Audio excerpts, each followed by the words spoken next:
উপদেষ্টার পদত্যাগ।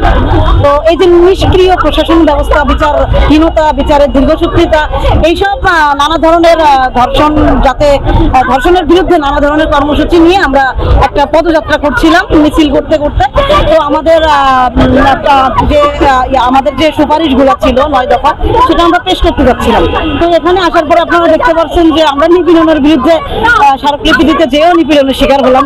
আমি সহ আমার সহযোদ্ধাদের এখানে রাস্তায় পিটানো হয়েছে, চালানো হয়েছে, সিভিল ড্রেসে একটা ছেলেকে মনে হয় 10 মিনিট ধরে শুধু লাঠিচার্জি করা হয়েছে। তো তারপর আবার তারা সেটা অস্বীকারও করছে।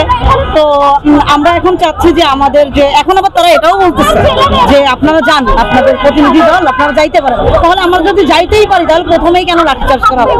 এই যে রক্তক্ষয়ী জুলাইয়ের পরে যে একটা অভ্যুত্থান হলো, কিন্তু মানে পুলিশের সেই মনে হচ্ছে যে ট্রেনিং জমা দেয় নাই, তারা অমানবিক নির্যাতন করছে আমাদের বিরুদ্ধে। এখন আমাদের দাবির পাশাপাশি আমরা এটাও চাই যে যারা আমাদের উপরে এখানে নিপীড়ন করছে তাদের অবিলম্বে সাসপেন্ড করা হবে।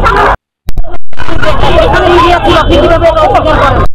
তো হচ্ছে তখন তারা এখন বলতেছে যে তোমাদের দাবি কি? আমরা বললাম যে আমরা তো একটা স্মারকলিপি পেশ করতে যাচ্ছিলাম স্বরাষ্ট্র উপদেষ্টা বরাবর। এখন তারা বলতেছে যে তোমাদের প্রতিনিধি দল, তোমরা যাইতে পারো। কিন্তু তার আগে যে লাঠিচার্জটা হলো কেন হলো এবং কোন সিভিল পোশাকে কয়েকজন পুলিশ আছে তারা প্রচন্ড পরিমাণে লাঠিচার্জ করে।